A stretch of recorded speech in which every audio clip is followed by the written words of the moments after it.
Hey everyone, Eric Graham here with the Keller Williams Oak & Ocean Group podcast. Today we have Sara Pokorny and Mike Frazier here with us. We're going to get talking in on how to get started in as being a realtor, some mindset to getting started. We love having you here, both of you guys here with us, and focusing in on kind of what it's like being a newer agent. You guys have both been in the haven't been in the business for a ton of time yet. Yeah.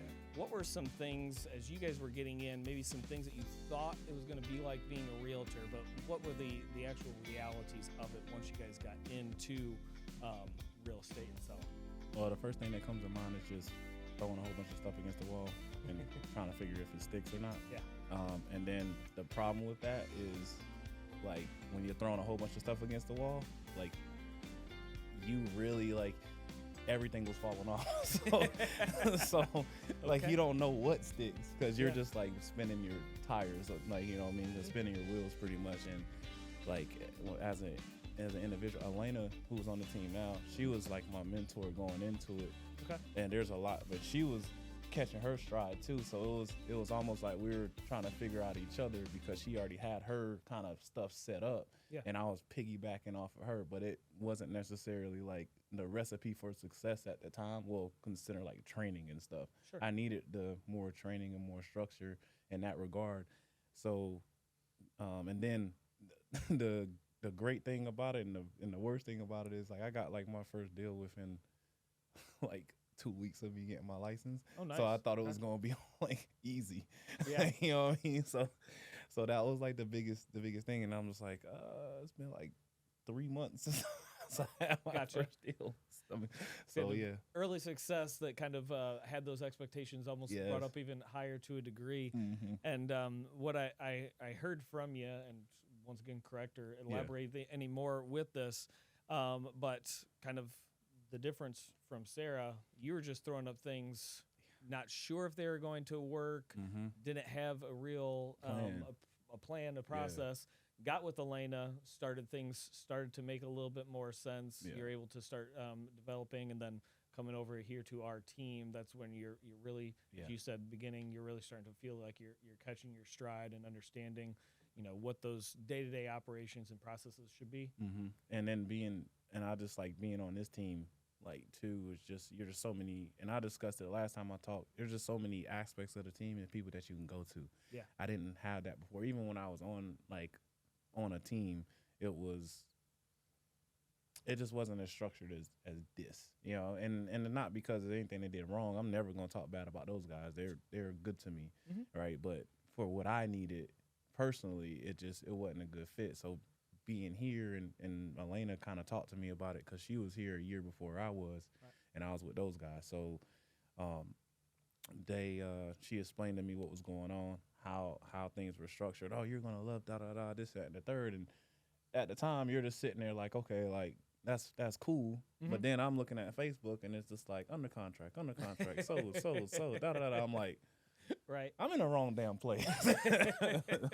So excuse me. So yeah, that was. I know we're getting to that, but that's kind of how I ended up over here. Gotcha. Yeah. Okay, but that's still great. Just coming over some of those objections, throwing the stuff against the wall helped lead you to, not necessarily brought you to Oak & Ocean, but I think even a larger sense, you realized that you needed some sort of structure, some sort of guidance to be able to get you through to the next stages of where you wanted to be with your career and what you wanted to do. Big time. Yeah. Awesome. So, Sara, you had a unique perspective of becoming an agent. You started off as an ISA here with Oak & Ocean and then transferred over into an agent. If you had someone come up to you and say, hey, Sara, I want to become an agent, would you advise them to take a similar path that you went down and becoming an ISA and kind of understanding the business before going on full-on agent? Or would you advise them, hey, no, take the same kind of route that Mike did and jump right into the full realtor aspect? I would absolutely recommend take the ISA route because you can gain so much knowledge just by being in the office and learning from others. You get to watch their mistakes, and not to mention you get comfortable on the phone. And if you are comfortable on the phone, you will be comfortable building relationships with people.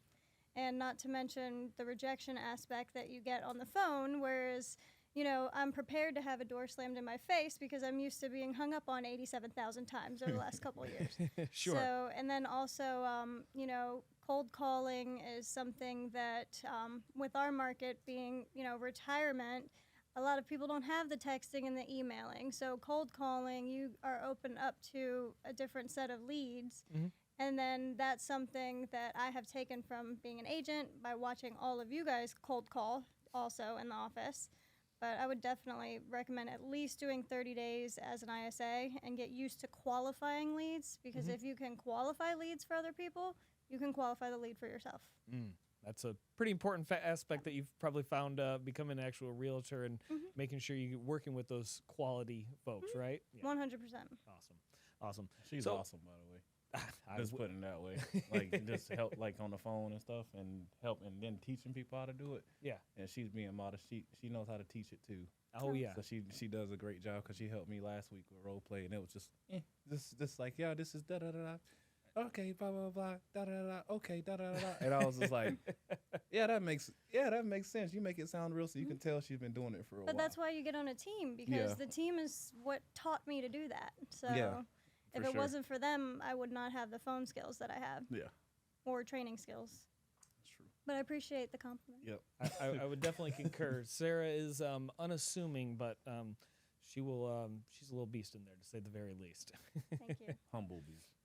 And yes, she is very humble. So, you guys both had some things that have came up as you guys gotten started into your career. Wasn't quite exactly the way that you guys thought that things were going to be going, whether you were starting off on your own, starting off with a little bit of a base as you did, Sarah. How did you guys come overcome some of those objections, some of those mindset downfalls that you guys ran into when you're running in that change of reality versus expectations? Well, with mindset, every single day, no matter what, I have my own little notebook where I write 10 things down that I'm grateful for. That puts me in a good mood for the day. Yeah. So that'll help me and be prepared for things that, could happen throughout the day. Cool. I don't know if that's what the question you asked, but No, I mean, that's a great way of that's just... my mindset. Well, and that's building in on your answer earlier of being consistent. You do that every single day. That's going to consistently bring you into a great mindset to get your day started. And correct me if I'm wrong, when you're doing that gratitude list, is there any negativity that's coming through your head at all? Not one. No. Not at all. Putting you right into the right place so you can go in, and if you do have some rejections, they really just slide right off your back, right? Yeah, and I think, if I do get rejected, I'm grateful for that rejection, because if they rejected me up front, they probably won't be easy to work with if I actually did earn that business. So then I have more time to prospect for somebody who actually wants my help. That is an amazing tip. If you're a realtor out there, especially new, rewind that, listen to that a bunch of times, because that is absolutely crucial. You have to learn how to be able to do that. That's awesome. Thank you, Sarah. Mike, what about you? What are some things that you did to help you? Because you obviously had a little bit, maybe some more struggles to a degree, just as you were starting off as an independent. Yeah. Oh, we can be honest. All right. Well, then lay it out there for us. What did you do to overcome some stuff? So it's the process. The process of it's long. I'm gonna try to shorten it up. Sure. For me, it was more personal on the mindset side of it. I was so used to doing things as an individual for a while, but I was used to being in a team setting, but it was in sports. Okay. So the transition coming from the sports world to a professional world sometimes is not the easiest thing, because of, you're used to things being a certain way and having a certain schedule and having things laid out for you. For here, when I first got started, nothing's laid out for me, because I need to, and that's where I'll say throwing a whole bunch of stuff against the wall and not stick. Nothing was, I guess, there was no plan. Yeah. You know what I mean? It was just more just, hey, let's figure it out as we go. So the change came from just understanding what type of person and then what kind of agent professional that I want it to be, and how do I want it to be seen by the people around me. So how do I see myself? Yeah. How do I see myself? Do I see myself as someone that can do this and really be one of the best at it? or do I see myself as somebody that's just doing it on the side? Gotcha. Right. So when I started changing that mindset of first of all, not to piggyback off what Sarah said, the gratitude. Now, Yeah. I meditate every day. Okay. Like, it's just one of those things that grounds me for the day, and I can tell when I don't do it. So when I don't do it, I'm not in that mindset. So meditation goes through the process, like a certain process, and I don't get into all that. But what I will say is gratitude is a part of it, Mhm. and it does help me out a lot when it comes to understanding the blessings that you have. Be here on this earth, to be in a profession that can help you create wealth for not only yourself and your family, and to be able to have that freedom to be able to do. So like, I'm looking at all those things, and I'm able to do this, right? I'm able to be in a profession. I'm able to be on a team. I'm able to have people that want to see me win, right? What excuse do I have to not be successful at what I'm doing? So the only person holding me back is me. Gotcha. That's what I had to break that down because of and we've talked, me and you talked about Oh, yeah. struggles and things that I've dealt with. So the mindset changed according to my environment Mhm. with my team, and then but it had to start with me and how I thought about myself to put myself in that environment. Because if and excuse my language, if you talk shitty about yourself or you feel shitty about yourself, then you're not going to put yourself in a position to win. Yeah. You're just going to keep on downing yourself and being in a mindset of, well, this person over here, or they're blaming this or does lead or da da da, and it doesn't work. How are you going to create positive stuff if you're being negative all the time? That's a very difficult thing to do. Yeah, And I loved what you're talking about is you realized it was you. yeah. It wasn't anybody on the outside, anybody else that was doing anything. Mm-hmm. You looked inward and you said, all right, I need to change some things. I need to figure this out on my own. Just curious, Mhm. was there a certain moment or anything that kind of came across and said, all right, Mike, I got to start looking inward, or did anything actually Yeah. take place that if you don't mind going into that a little bit? I mean, you can point out. There's a ton of stuff. I mean, we'll be here all day. Okay. Fair enough. I mean, but I think just being here Okay. has helped out a lot. And I can pinpoint one thing with Scott and you. Oh, cool. Yeah, because so you explained it to me in a way like, listen, man, you're not going to be this person, right? You're not going to be that person. But you started comparing it because you knew me a little bit better. So you're like, okay, we're going to pretend like this is this. And say you're batting 300. I remember that conversation you said. Yep. And you're just like, look, if you're batting this, you still in the Hall of Fame.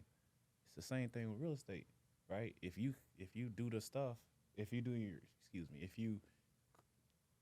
you get 3 people out of 10, you're doing pretty damn good. Mhm. And you explained it to me in a way that was like I related to, and then it just kind of put the pressure off me. Nice. And I was just like, okay, this is how I'm gonna look at it now. This is my perspective. And then the perspective changed and the mindset changed, and then you start, you know what I'm saying? You start gaining some momentum, and then next thing you know, I'm happy to be in the office. Yeah. Happy to get this, celebrating the little wins, and I that's the other thing that you pointed out, the little stuff, that little thing, and it just gains momentum. Yeah. And I feel like when I started appreciating like the little wins, like, oh, they answered the phone. You know what I mean? Like, or like, oh, I had a great conversation with them. Like, they're going to use me or whatever. Let's make sure I keep touch with them because I don't want that fire to go out with them. Right. And it's changed completely. Like, and then with Scott, at that point, I trained his son and baseball, right? yeah, with baseball. Not real estate, but I baseball. trained his Not son yet. with baseball. Yeah, there you go. And Scott, we have these conversations and we talk, and he helped me convert my because I played sports my whole life, and I'm not in full disclosure, I'm not a dumb jock. So, but No, you're not. But I have like compared a lot of that, related it to what I'm doing, and just made my life easier. So Scott does a good job of explaining things to me in that manner, so I can better understand it. Yeah. And that's helped out a lot too. So yeah. Nice. Well, thank you for sharing that. I didn't realize that it was as much of a help to you. That actually gave me goosebumps as you're telling that. That's I know awesome. I need to learn sports, I guess. I'm sitting over here, I'm like, okay. I know it's good. We'll try to relate everything for you there. I'm like, are you talking about the draft? Wins and losses, Sarah. Wins and losses. Same thing. we talking about the draft? That's funny. That's why we love Sarah. But that was kind of one point, one thing that I remember from when I got started, and I was just actually talking about this before role play meeting. I still, to a degree, I'm still learning things on a day-to-day basis. I still feel like I'm a new agent. I've been doing it for 6 years. There have been plenty of people out there that have done it much longer than I have, but I still feel like a new agent a lot of times. And one thing, kind of Mike already just touched on it, one thing that I was going to say that really helped me as I was getting started is, we get those objections, we get the rejection. It's so, as Mike was talking about, 90% of the people we talk to are actually rejecting us. And that was something that was very, very difficult for me when I first got started. So what I started doing was, I had these big goals of what I wanted to get to, but all that rejection just would hit me down and down. So I started to collect the little wins, finding the little wins.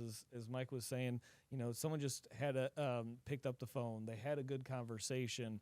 They told me, yes, they do like that property. And I started making tally marks of the wins and keeping track of how many wins I was having in a day. And once I started seeing those wins, there was a confidence, and I didn't have that a scaredness of being on the phone and getting rejected. I knew that I was moving closer to the goals. So does that make you feel? I feel like it makes you feel better about yourself. 100%. Yeah, it was just like, and it was something kind of to your point. I had to look inwards to figure out what was going to pull it out of me. I'm a old athlete as well too. So I knew just the what momentum can do for you in any realm of your life. Yeah. And that's what that was just figuring out how to collect some wins to get to what my ultimate goals were. Yeah. So as we get things wrapped up, I'd love to hear, what are some things, now that you guys are kind of getting the ball rolling, what are some advice that you give out there to some newer agents to make sure you continuously stay with that positive mindset and that you're doing things the right way to continue on your success? Like Mike said, don't, be too hard on yourself. And like you said, that you still feel like a new agent. What I've realized is nobody knows everything. Like, you can be in the business for 25 years and there's still questions that they can't answer. So that makes me feel better because I don't know the answers for some things. And, then I ask somebody else, I'll find the answer. Yep. But it's not everybody. It's using everyone. Yeah. So that's helped me. Mm-hmm. Utilize the folks that are around you. Yeah. Very good. Mike?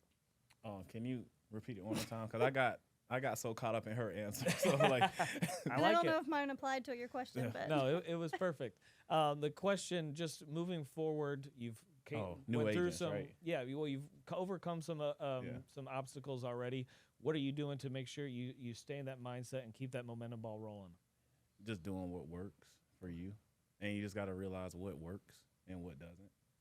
Just being super aware of it. Yeah. Like I feel like the more so another sports reference, and Sarah, you're going to understand this one. It's just sure? Like yes. Is it baseball? No. Well, I was good if it's baseball. It's video related. Okay. It's video related. So I compare it to watching film. Okay. You're watching my brother. Shout out to my brother Frazier. Shout out to Malik Frazier. He's going to be a future sports agent. Shout out to you. Anyway, it was my brother said, you got to watch film of your life. All right. He said, just like watching film. We watch film after practice. We see our mistakes. We see our, what we did good. We see what we need to work on. We see everything. When they said an old saying, the eye in the sky don't lie. So if realizing that, if I watch film on my life, like that's what's helped me. Like, this is like he said, this is my wins for today. Mm-hmm. This is what I need to work on. All right. And how do I put it? I'm trying to put it in a different way. It was sorry, hold on. I lost my train of thought. Anyway, so basically it was watching film. Mm-hmm. I watch film all my life. I look at what I did good, what I need to work on, what I can do better. Right? It's like I know it's the same thing, but what I need to work on might be something small. What I can do better is something might be like my weakness or something that I can enhance. And but I want to lean more into my strengths than I want to do my weaknesses. Yeah. Right. So that's why I kind of figure like it's a lot of things for me, but me comparing this stuff to like what I'm used to, that's helped me out like a lot because now it's relatable and now I'm just like light bulbs go off all the time. So for example, if let's just say I look at the team. So the team is like offense, defense, special teams. Right? So like let's just say offense is us as agents, right? We go out and we score. Okay? Special teams would be the ISAs, right? They go out there, they do a specific job. They get that job done. When they get their job done, it's like the whole momentum of the thing is rolling, right? Because a block punt or something changed the whole game. You know what I mean? So then the defense is the transaction coordinator. Right, head coach is Scott. Like the assistants might be, let's say, assistant is Jeremy, right, and Alex. That's how I look at the team now. Gotcha. Like it helps me understand everybody got their role, so I look at it the same way as that. And then when it comes to when it goes back to the film stuff, it's the same thing. Just understanding like your mistakes and just moving forward from there. Would you say, just to summarize that, Yeah. would be to have I said a lot. You good? Self-awareness Yeah. is what I got out of that. Yeah. Self-awareness, having an understanding of what's going on around you, and knowing your place to be able to be a part of the team to make that momentum move forward. Just understanding where you fit. Yeah. Understand where you fit on the team, and then doing your job. Yeah. Like within the team. Like so, if you're like I said, if you're watching film of yourself and you're understanding what you're doing wrong, and then you can go back to somebody like Sarah said and learn from those mistakes, and within that team that I just kind of laid out, you already know everybody's role. You can go to this person for this, go to this person for that, Right. and then and like I said, like, but it starts with you understanding what you need to do. Yeah. Yeah. So that's what's helped me out a lot. Awesome. Awesome. Well, a couple things I would say, and just pulling off of what you guys have already brought out, was, make sure you're consistent. You might not know exactly what you need to be doing, but do something and be consistent with it. Yeah. I think what both of you guys have also brought out is get some sort of mentorship. You might not be a part of a team, but you need to find somebody that's going to help you bring out the best of yourself, because you don't know what you don't know. So find somebody to be of assistance with you. And then the last thing kind of that I would say is write stuff down, figuring out where you were at, so that a year from now you can look back and see what you were doing, what things actually did work, what things weren't working, so you can make some of those adjustments, and you can see the momentum and the success that you've actually had. Because if you don't have anything to ever look back at, you don't know if you've actually made any progress or not. So, any final words from either you guys? Thanks for the sports analogy. I think I learned a lot. Now that you compared it to our team, it makes sense. So when I see my family my husband watching it on TV, I might understand some of the terminology. You're Awesome. welcome. And the client is the football, right? Is that? We're just going to leave that one alone at this point in time. We're going down a bad hill right now. Hey, I'm a better realtor. I'm a Yeah, better but- realtor than I am a sports fanatic. So, There you go. like, I'm great with paperwork and people. So, That's all. sports is my weakness. I can better myself by learning from around me. And none of us here are athletes, so that's okay. So, well, thank you guys very much for joining us again. We look forward to talking with you all again here soon. Bye.